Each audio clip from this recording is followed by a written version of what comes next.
नमस्कार. आपण ऐकत आहात चैत्राली यमगर लिखित करार एका लग्नाचा भाग 91. तू तू इथे काय करतोय? आणि अभि अभि कुठे? समोर सर्वेशला पाहून आता मात्र ऐश्वर्याचं डोकं हललं. ती त्याला रागावून बोलली, ड्रायव्हर काका, थांबा. आमचा एक मित्र यायचा राहिला आहे.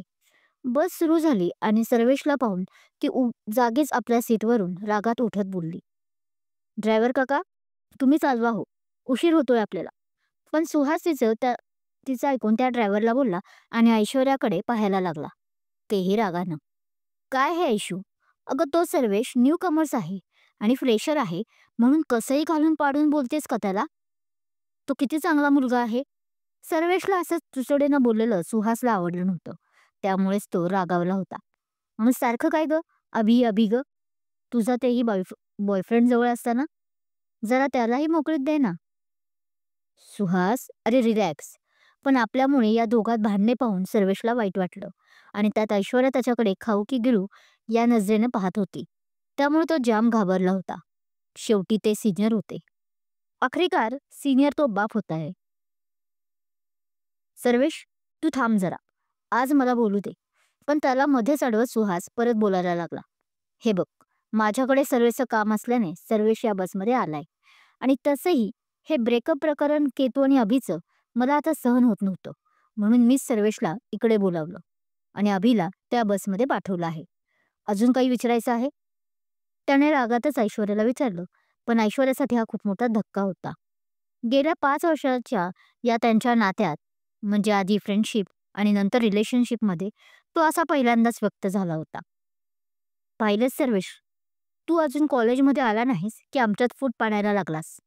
हे बरोबर नाही केलं. पण तरी ऐश्वर्या रागातच सर्वेशलाच बोलली आणि आपली सॅक घेऊन मागे जाऊन बसली. रागातच तेही अर्थातच. ऐश्वर्या, सर्वेश बोलणार, पण सुहासने त्याच्या खांद्याला हात लावून रोखलं आणि नजरेनंच बसायला सांगितलं.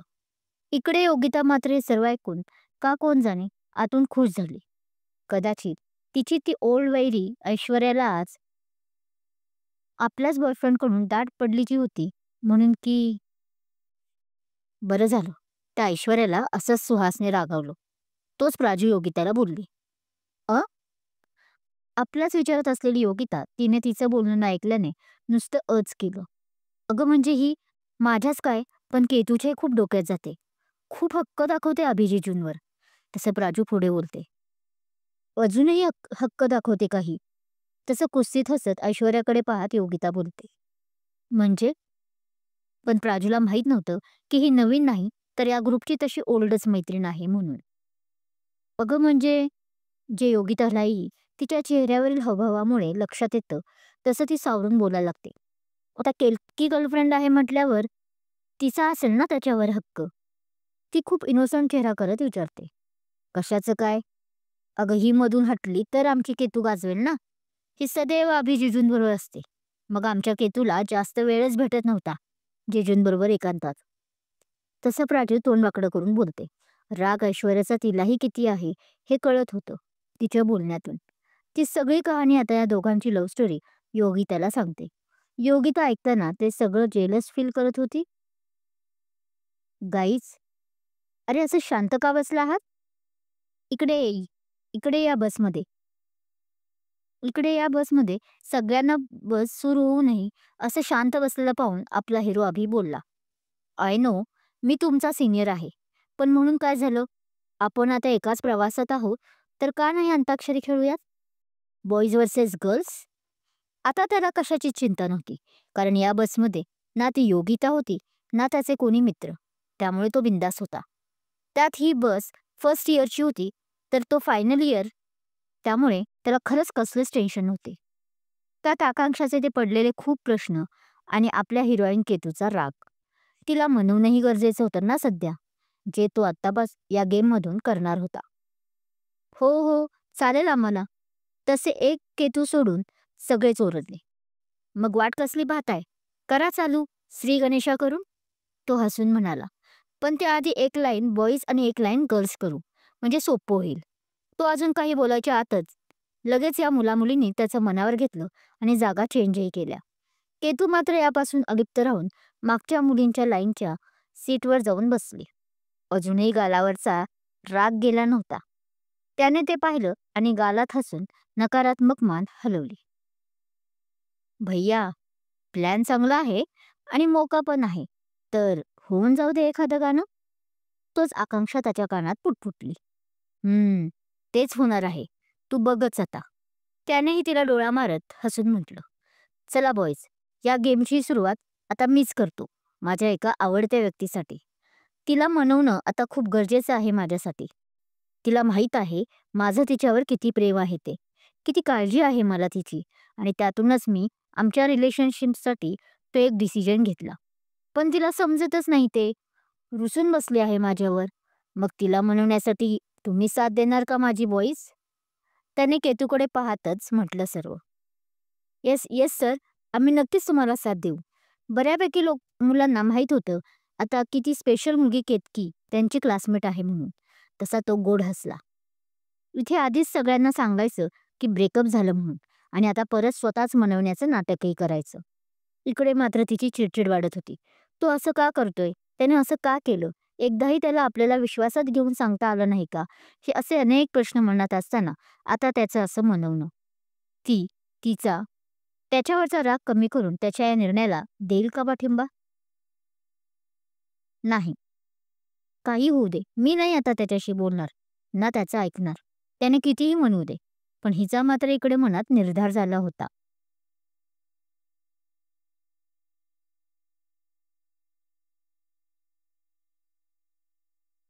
तू इस तरह से मेरी जिंदगी में शामिल है, जहां भी जाऊं ये लगता है तेरी महफिल है. ये आसमान, ये बादल, ये रास्ते, ये हवा, हर एक चीज है अपनी जगह ठिकाने पे. कई दिनों से शिकायत नहीं जमाने से, ये जिंदगी है सफर, तू सफर है मंजिल की जहाँ भी. तेरे बगैर जहाँ जहाँ में कोई कमी सी थी, भटक रही थी जवानी अंधेरी राहों में. सुकून दिल को मिला आके तेरी बाहों में. मैं एक खोई हुई मौजू, तू साहिल है जहाँ भी. तेरी जमाल से रोशन है कायनात मेरी, मेरी तलाश मेरी दिलकशी रहे बाकी. खुदा करे कि ये दीवानगी रहे बाकी. तेरी वफा ही मेरी हर खुशी का हासिल है जहाँ भी. हे ॲक्च्युली गाणं आहे, पण ते मी आता शायरी टाईप म्हटलं आहे. नक्कीच देते, जाऊन ऐका. ती अजून काही बोलणार तोच त्याने मोहम्मद रफीचं गाणं ऐकायला सुरुवातही केली. त्याने आपल्या आवाजामध्ये म्हटलेलं गाणं, जुनं गाणं, ते जरा हटकेच होतं. त्या गाण्यातला प्रत्येक शब्दाने तिला मंत्रमुग्ध केलं होतं. ती भान हरपून ऐकत होती. तीच काय, पण आता सगळे ज्युनियर त्याचे हे गाणं ऐकत होते, अगदी डोळे मिटून. पण आश्चर्यही वाटत होतं. सगळ्यांची अपेक्षा होती की तो ते नेहमीचं टिपिकल मराठी गाणं अशोक मामांचं म्हणेल, नाकावरच्या रागाला औषध वालं. पण तो निरळच गात होता, आणि त्याच्या पसंतीही. ह्याची आता सगळ्यांनाच खात्री झाली की तो आपल्या नावाप्रमाणेच वेगळा आहे. त्याला तिला नुसतं मनवायचं नव्हतं, तर तिला विश्वासही द्यायचा होता की तिचं त्याच्या आयुष्यात काय स्थान आहे म्हणून. अभिमन्यू, निडर, बुद्धिमान, हा तर अर्थ होतोच, पण याशिवाय संयमाने कितीही समोर मोठं संकट असलं तरी त्याला हाताळणं हाही अर्थ असणारा, आणि तसाच आपला हा हिरो अभिमन्यू असल्याने त्याने ते गाणं न सिलेक्ट करता हे गाणं गाऊन तिच्या मनात चाललेली द्विधा मनस्थिती दूर करण्याचा तो संयमी प्रयत्न करत होता. त्याला माहीत होतं ऐश्वर्या तिच्या डोळ्यात सध्या खटकते, आणि का, ह्याचंही कारण त्याला चांगलंच माहीत होतं. वा अभिमन्यू, सुंदर गायलास. तोच बसमधील एक शिक्षिका त्याला हसून म्हणाल्या. तसं सर्वांनी आपले डोळे उघडले आणि टाळ्या वाजवून त्याचं कौतुक केलं. त्यानेही हसून त्यांचं कौतुक स्वीकारलं. भैयाने तुला मनवण्यासाठी गाणं गायलं आहे. प्लीज आता तरी हा रुसवा सोड केतू. आकांक्षा तिला कोपरखळी मारत चिडवत म्हणाली. केतूही भान हरपून त्याला पाहत होती. अर्थात असा रोमॅन्टिक अभि याआधी तिने पाहिलाच नव्हता या काही महिन्यात. आकांक्षा, तुलाही माहीत आहेच की मी असंच नाही रुसले, पण त्याने जो निर्णय घेतला तो एकदा त्याला मला सांगायला काय हरकत होती? तिनेही परत आपले गाल फुगवून म्हटलं. हो, पण त्यासाठी तू मला संधी तर द्यायला हवी होतीस ना बोलायला. एकदा माझं काय म्हणणं आहे ते तरी ऐकायचं होतं ना.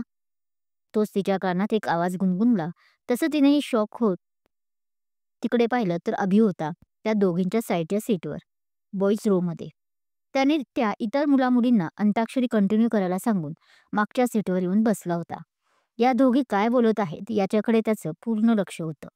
बघ, तो आता आलाय ना सांगायला, तर ऐकून तर घे एकदा. बोल त्याच्याशी.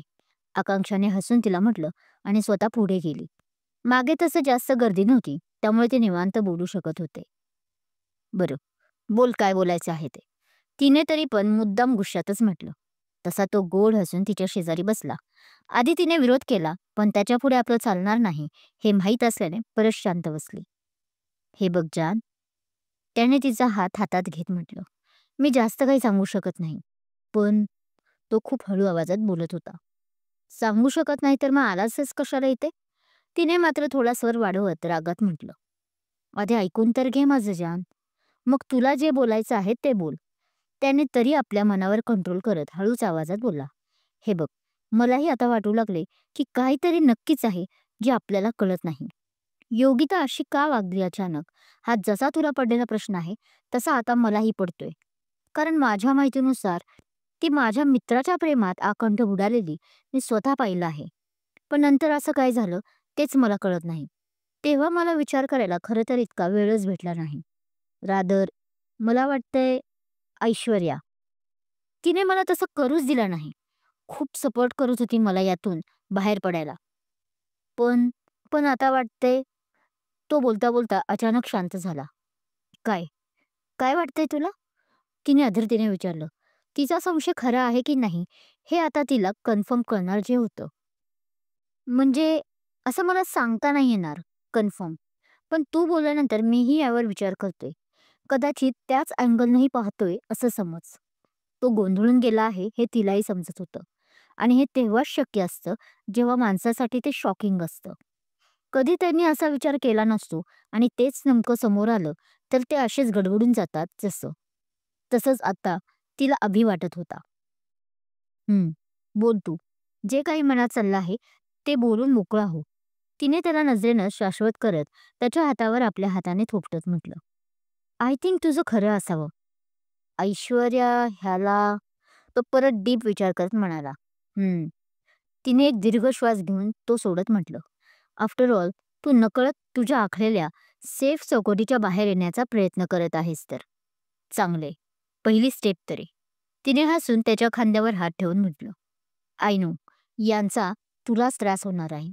मला कळत असूनही यातून मला तुलाच बाहेर पडावं लागणार आहे अभि. आपण एखाद्यावर टाकलेला विश्वास जर तो एखादा असा तोडत असेल तर त्याचा त्रास त्याच्यापेक्षा जास्त आपल्यालाच होतो. बट डोंट वरी, यातूनही तू बाहेर पडशील. ती त्याला शक्ती देत होती. तो जितका रागीट स्वभावाचा आहे तितकाच हळवाही आहे आपल्या माणसांसाठी हे तिच्याशिवाय कोणाला माहीत असणार. पण तरीही त्याच्यात संयमही कमालीचा आहे हे ती ओळखत नव्हती का? हो, पण केतू, हे आपण दोघं तिच्यावर असलेल्या संशयाच्या दायऱ्यातून पाहतोय. हे कितपत खरं आहे की आपल्याला जे दिसते ते भासवलेलं जात आहे हेही अजून कन्फर्म नाही. त्यामुळे मला सध्या तरी तुला एवढंच सांगायचं आहे की काहीही करशील तर त्या दोघी नाही, ऐश्वर्या आणि ती योगिता, यांच्यावर लक्ष ठेवून कर. मी कायम तुझ्याबरोबर आहे. त्याने गंभीर होत म्हटलं. कारण आता या गोष्टीपासून नक्कीच दोघांना त्रास होणार आहे. किती आणि कसे डाव खेळले गेले होते आधी आणि आता कसा शत्रू खेळणार आहे ह्यापासून ते दोघेही अपरिचितच होते. Don't worry about it. Don't worry about me. बस, तू फक्त कायम माझ्याबरोबर राहा काऊ. मी तुझ्याशिवाय नाही राहू शकत आता. तिने अलगद आपले डोके त्याच्या खांद्यावर ठेवले. तू नुसता ब्रेकअप म्हणाला तिकडे, पण इकडे माझं मलाच माहीत नाही काही झालं. राग तर आला होताच, पण एक अनाहूत भीती निर्माण झाली माझ्या मनामध्ये. सगळं संपलं आपलं असं वाटून गेलं त्या क्षणी. तिने आपल्या मनातील भावना त्याच्याजवळ व्यक्त केल्या. आणि तुला काय वाटतं? माझ्यासाठी हे सगळं सोपं होतं चिव. अगं मला हा शब्द म्हणताना तर घशातच जीव अडकल्यासारखा झाला होता. पण पण मला हे करावं लागलं. मी खरं तर त्या योगितासमोर नाटक करण्यासाठी म्हणालो होतो. पण त्याच वेळी ऐश्वर्याच्या चेहऱ्यावरील ती नकळत आलेली स्माईल, त्याने आता जे पाहिलं ते तिला क्लिअर केलं. बोलता बोलता त्याने तिच्या केसांवर आपले ओठ टेकवले. डोंट वरी, आता लवकरच सगळं काही आपल्या पुढे असेल. फक्त जात, प्लीज मनात काहीच ठेवू नकोस. माझ्याशी बोलत राहा आणि प्लीज स्वतःला याचा त्रास करून घेणार नाहीस. प्रॉमिस कर. तिने हळूच आपला हात त्याच्यासमोर धरत म्हटलं. येस जान, तू असताना मी नाही जास्त काळजी करणार ना, ना कसलं टेन्शन घेणार. त्यानेही हसून तिच्या हातावर आपला हात ठेवत म्हटलं. दोघंही शांत झाले होते आता. केतूच्या डोक्यात मात्र पुढे काय करायचं याचं प्लॅनिंग चाललं होतं, तर तो मात्र आता जे होईल त्याला केतूसाठी का होईना हसत सामोरे जायचं हेच चाललं होतं. मला वाटते एक 5-7 मिनिटं होताच तीच शांततेचा भंग करत त्याच्या बाजूला होऊन बोलते. अभि, आपल्याला आता हेच नाटक कंटिन्यू करायला हवं. त्या योगी त्याला पटवून द्यायला हवं की आपला खरंच ब्रेकअप झाला आहे. नक्की तिच्या मनात काय चालू आहे हे जाणून घेण्यासाठी मला तिच्याजवळ जावं लागेल. निदान मैत्री तरी. तिने डोळे मोठे करत विचारलं. नाही हं, असलं काही करायचं नाही. पण त्याच्यासाठी हे सर्व ना मनाला पटत होतं, पण ना बुद्धीला. मग काय करायचं? तूच सांगावी. जाऊन डायरेक्ट तिला भेटायचं का? तुला काय वाटते? अशाने जे खरं काय आहे ते आपल्याला येऊन सांगेल. आणि ऐश्वर्याचं काय? तिच्या मनात काय चालू आहे कळेल का?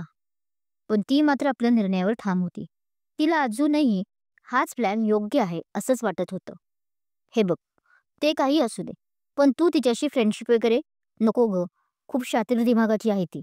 तुलाही मॅनिप्युलेट करेल ती. माझ्या विरुद्ध भडकवेल. तो आता थोडा इमोशनल होऊन बोलत होता. आणि तुला काय वाटतं? तू हे असं गाणं गाऊन, माझ्याशी असं गोड बोलून, तू जे वागलास माझ्याशी ते मी विसरून जाईन. पण अचानक ती रागात उठून त्याच्याशी बोलायला लागते. हे बघ, ब्रेकअप आपलं हे मी नाही तू सांगितलं होतं आधी. पण आता मी माझ्या बाजूनेही तुला आणि या सर्वांना स्पष्ट आता इथेच सांगते. तू काय ब्रेकअप करणार आपले रिलेशनशिप? मी मी इथेच सगळ्यांसमोर जाहीर करते की तुझ्यात आणि माझ्यात कधीच काहीच नव्हतं, ना आत्ता राहील. ते एकदम मोठ्यानं बोलत सगळ्यांकडे पाहत म्हणते. तो आणि बाकीचे सगळेच तिच्याकडे गोंधळून पाहत होते की हिला अचानक काय झालं. केतूचा हा निर्णय काय असेल यामागे? केतूनं खरेच ब्रेकअप केलं की आणखीन काय? हे जाणून घेण्यासाठी ऐकत राहा करार एका लग्नाचा. कथा आवडत असल्यास लाईक करा, कमेंट करा, शेअर करा आणि हो, अजूनही माझा चॅनल सबस्क्राईब केला नसेल तर सबस्क्राईब जरूर करा. Thank you.